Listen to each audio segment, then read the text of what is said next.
Chapter 36. Beauty for Ashes. Any news from Green Gables, Anne? Nothing very special, replied Anne, folding up Marilla's letter. Jake Donnell has been there shingling the roof. He is a full-fledged carpenter now, so it seems that he had his own way in regard to the choice of a life work. You remember, his mother wanted him to be a college professor. I shall never forget the day she came to the school and rated me for failing to call him St. Clair. Does anyone ever call him that now? Evidently not. It seems that he has completely lived it down. Even his mother has succumbed. I always thought that a boy with Jake's chin and mouth would get his own way in the end. Diana writes me that Dora has a beau. Just think of it, that child. Dora is 17, said Gilbert. Charlie Sloane and I were both mad about you when you were 17, Anne. Really, Gilbert, we must be getting on in years, said Anne with a half-rueful smile. When children who were 6 when we thought ourselves grown up are old enough now to have beaux. Dora's is Ralph Andrews, Jane's brother. I remember him as a little round, fat, white-headed fellow who was always at the foot of his class. But I understand he's a quite fine-looking young man now. Dora will probably marry young. She's of the same type as Charlotta the Fourth. She'll never miss her first chance for fear she might not get another. Well, if she marries Ralph, I hope he'll be a little more up-and-coming than his brother Billy, mused Anne. For instance, said Gilbert, laughing, let us hope he will be able to propose on his own account. Anne, would you have married Billy if he had asked you himself instead of getting Jane to do it for him? I might have. Anne went off into a shriek of laughter over the recollection of her first proposal. The shock of the whole thing might have hypnotized me into some rash and foolish act. Let us be thankful he did it by proxy. I had a letter from George Moore yesterday, said Leslie, from the corner of where she was reading. Oh, how is he? Asked Anne interestedly, yet with an unreal feeling that she was inquiring about one whom she did not know. He's well, but he finds it very hard to adapt himself to all the changes in his old home and friends. He's going to sea again in the spring. It's in his blood, he says, and he longs for it. But he told me something that made me glad for him, poor fellow. Before he sailed on the Four Sisters, he was engaged to a girl at home. He did not tell me anything about her in Montreal, because he said he supposed she would have forgotten him and married someone else long ago. And with him, you see, his engagement and love was still a thing of the present. It was pretty hard on him, but when he got home, he found she had never married and still cared for him. They're to be married this fall. I'm going to ask him to bring her over here for a little trip. He says he wants to come and see the place where he lived so many years without knowing it. What a nice little romance, said Anne, whose love for romantic was immortal. And to think, she added with a sigh of self-reproach, that if I had my way, George Moore would never have come up from the grave in which his identity was buried. How I did fight against Gilbert's suggestion. Well, I'm punished. I shall never be able to have a different opinion from Gilbert's again. If I try to have, he will squelch me by casting George Moore's case up to me. As even if that would squelch a woman, mocked Gilbert. At least do not become my echo, Anne. A little opposition gives spice to life. I do not want a wife like John McAllister over at the harbor. No matter what he says, she at once remarks in that drab, lifeless little voice of hers, "That's very true, John. Dear me." Anne and Leslie laughed. Anne's laughter was silver and Leslie's golden, and the combination of the two was as satisfactory as a perfect chord in music. Susan, coming in on the heels of the laughter, echoed it with a resounding sigh. "Why, Susan, what's the matter?" asked Gilbert. "There's nothing wrong with little Jem, is there, Susan?" cried Anne, starting up in alarm. No, no, calm yourself, Mrs. Doctor, dear. Something has happened, though. Dear me, everything has gone catawampus with me this week. I spoiled the bread, as you know too well, and I scorched the doctor's best shirt bosom. And I broke your big platter. And now on top of all of this comes the word that my sister Matilda has broken her leg and wants me to go up and stay with her for a spell." "Oh, I'm very sorry that your sister has met with such an accident, I mean," exclaimed Anne. "Ah, well, a man was made to mourn, Mrs. Doctor, dear.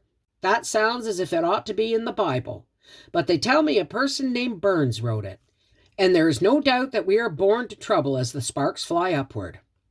As for Matilda, I do not know what to think of her. None of our family ever broke their legs before. But whatever she has done, she's still my sister, and I feel that it is my duty to go and wait on her. If you can spare me for a few weeks, Mrs. Doctor, dear." "Of course, Susan, of course. I can get someone to help me while you're gone." "If you cannot, I will not go, Mrs. Doctor, dear. Matilda's leg, the contrary notwithstanding, I will not have you worried and that blessed child upset in consequence for any number of legs." "Oh, you must go see your sister at once, Susan. I can get a girl from the Cove who will do for a time." "Anne, will you let me come and stay with you while Susan is away?" exclaimed Leslie. "Do. I'd love to, and it would be an act of charity on your part. I'm so horribly lonely over there at that big barn of a house.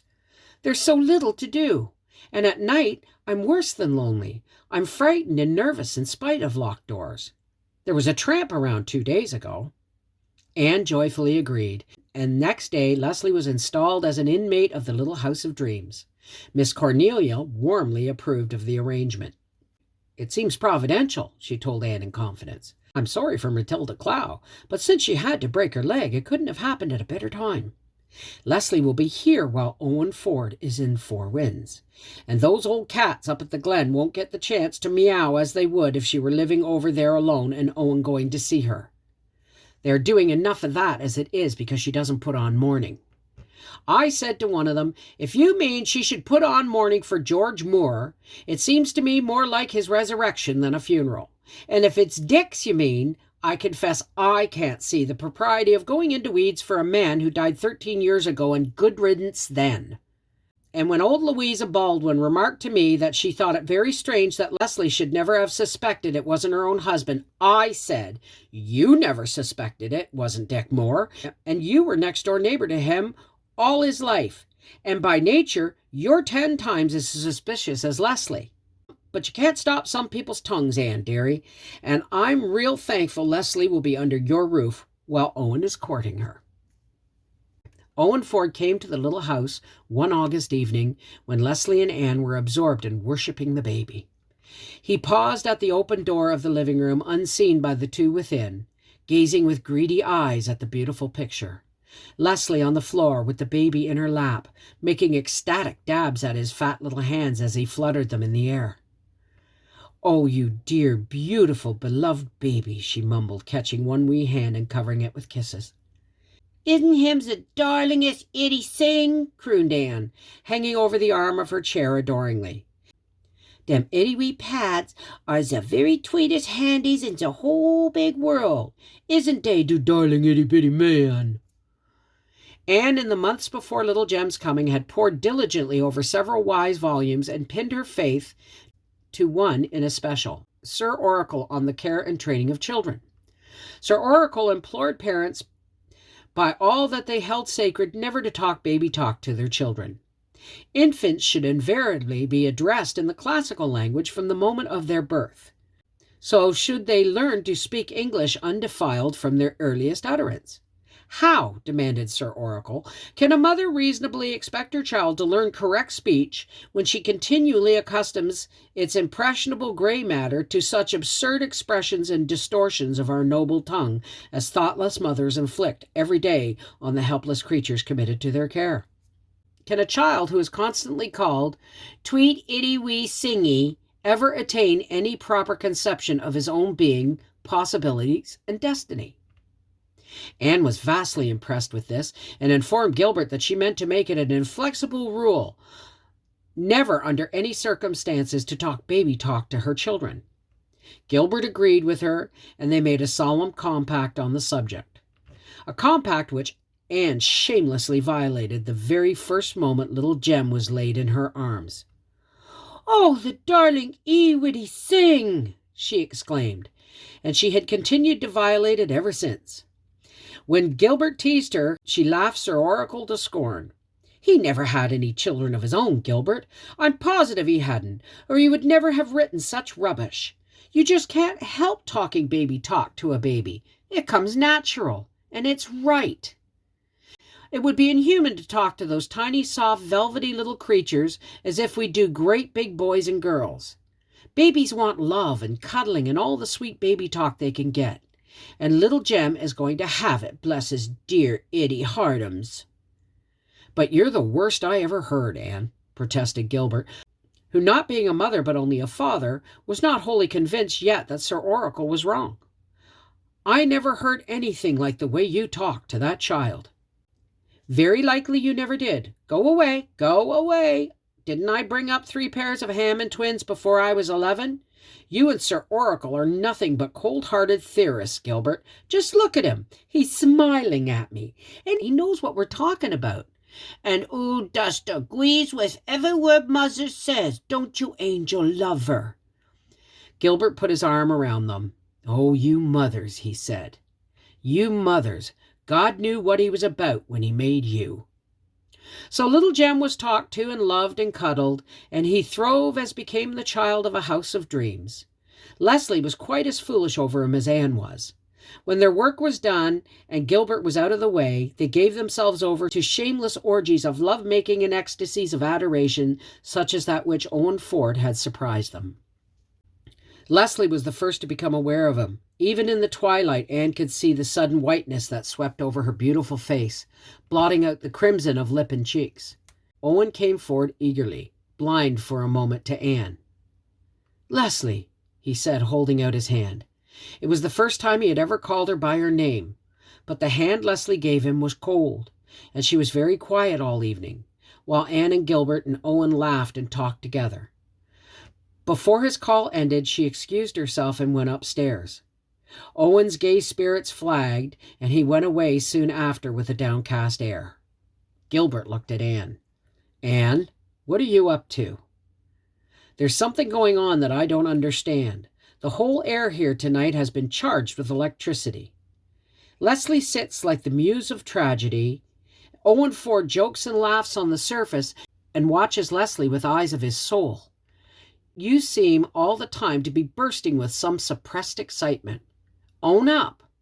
What secret have you been keeping from your deceived husband?" "Don't be a goose, Gilbert," was Anne's conjugal reply. "As for Leslie, she is absurd, and I'm going up to tell her so." Anne found Leslie at the dormer window of her room. The little place was filled with the rhythmic thunder of the sea.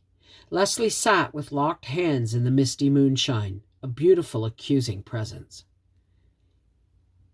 "Anne," she said in a low, reproachful voice, "did you know Owen Ford was coming to Four Winds?" "I did," said Anne brazenly. "Oh, you should have told me, Anne," Leslie cried passionately. "If I had known, I would have gone away. I wouldn't have stayed here to meet him. You should have told me. It wasn't fair of you, Anne. Oh, it wasn't fair." Leslie's lips were trembling and her whole form was tense with emotion. But Anne laughed heartlessly. She bent over and kissed Leslie's upturned, reproachful face. "Leslie, you are an adorable goose. Owen Ford didn't rush from the Pacific to the Atlantic from a burning desire to see me.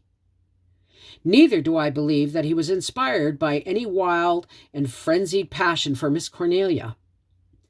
Take off your tragic airs, my dear friend, and fold them up and put them away in lavender. You'll never need them again. There are some people who can see through a grindstone when there is a hole in it, even if you cannot. I'm not a prophetess. I shall venture on a prediction. The bitterness of your life is over for you. After this, you're going to have the joys and hopes, and I dare say the sorrows too, of a happy woman. The omen of the shadow of Venus did come true for you, Leslie. The year in which you saw it brought your life's best gift for you, your love for Owen Ford. Now go right to bed and have a good sleep."